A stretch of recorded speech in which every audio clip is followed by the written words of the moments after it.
Hola a todos. Lo que hoy vamos a ver es el ciclo de las rocas.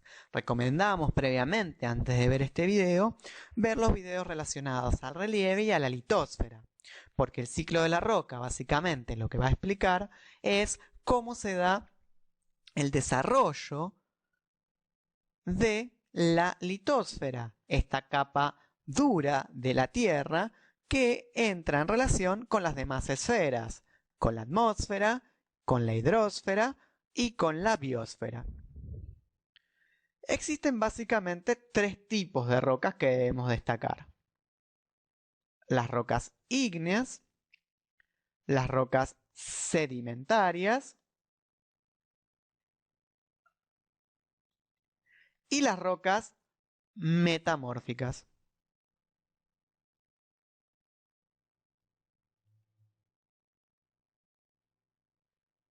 Si bien las tres pueden compartir la composición, se diferencian por el origen de ambas y el lugar que van a cumplir en este ciclo. Arranquemos primero por las rocas ígneas.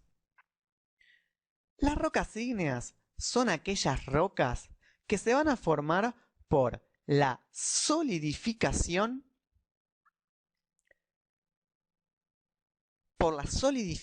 como bien decía, del magma.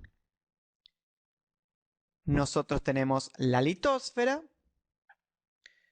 y en el interior de la litósfera podemos encontrar distintas cámaras magmáticas, donde se acumula magma. Este magma, si su temperatura empieza a disminuir, empieza a solidificar, formando lo que se van a llamar rocas ígneas plutónicas.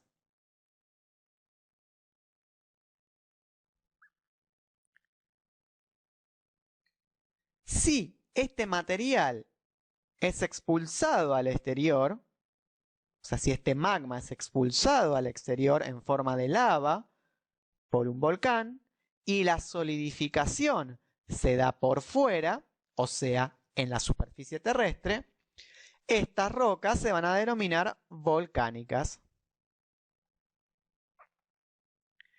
¿Qué diferencia existe entre las rocas plutónicas y volcánicas, además de dónde solidifican? Básicamente, dos cosas que caben destacar. Primero que nada, la roca plutónica solidifica en presiones muy altas y a temperaturas muy altas, que si bien están en disminución, lo hacen muy gradualmente en miles de años.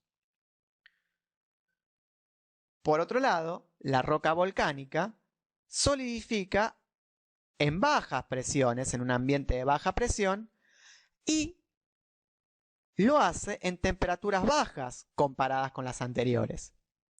Esto hace que no se produzcan cristales, o sea que los minerales no formen cristales al momento de la solidificación.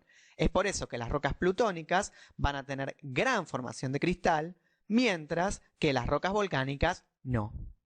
Un ejemplo claro de roca plutónica es, por ejemplo, el granito. Y un ejemplo de roca volcánica es el basalto. Ahora bien, cuando estas rocas, ya sean plutónicas o volcánicas, se encuentran en la superficie terrestre, las volcánicas ya de por sí se encuentran, pero las plutónicas quedan expuestas por algún proceso erosivo, ¿qué es lo que va a empezar a suceder? Va a empezar a suceder la formación de las rocas sedimentarias. ¿Qué significa esto? Vamos a verlo con un gráfico, así se entiende mejor. Por ejemplo, que esta es una roca ígnea, ya sea, como dijimos, plutónica o volcánica. Esta roca ígnea es afectada por diferentes agentes en la superficie. El agua, los rayos del sol,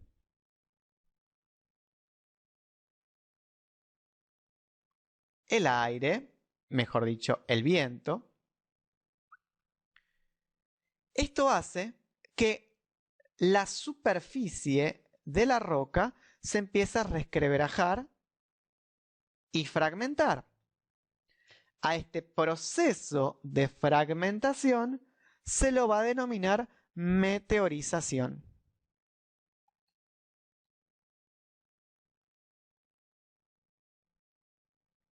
Esta meteorización, sumada a el efecto de la gravedad y la acción de los agentes, hace que disponga las partículas en lugares con menos alturas. Estas partículas se empiezan a acumular entonces, y al acumularse cada vez más, ¿qué es lo que sucede? Aumenta la presión entre ellas. Al aumentar la presión se produce el fenómeno de la compactación. Junto con la compactación también se produce otro fenómeno que es el de la cementación. Si las rocas tienen algún agente químico entre ellas, este agente químico puede funcionar como cemento, o sea, como adhesivo entre estas partículas. Un ejemplo claro de roca sedimentaria es, por ejemplo, la lutita. Ahora bien, cuando estas rocas sedimentarias empiezan cada vez a ubicarse en lugares más profundos de los que antes lo hacían,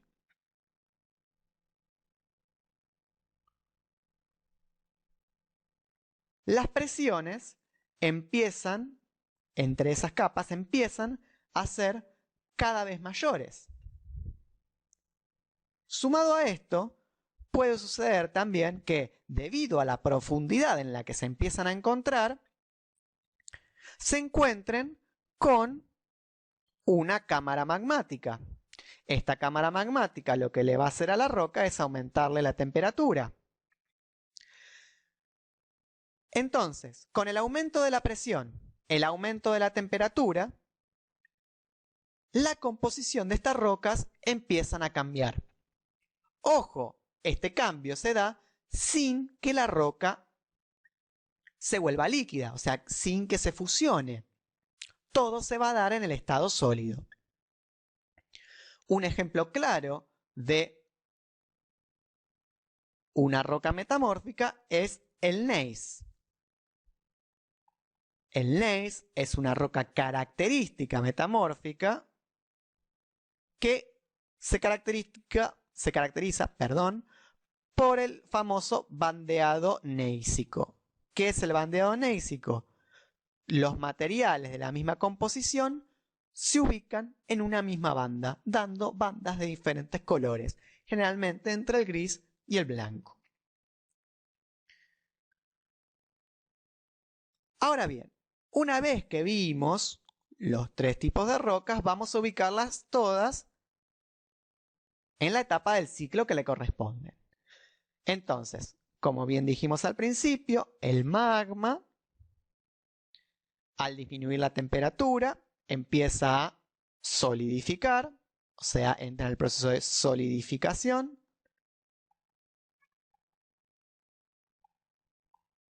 Esta solidificación hace que se formen las rocas ígneas, ya sean plutónicas o volcánicas.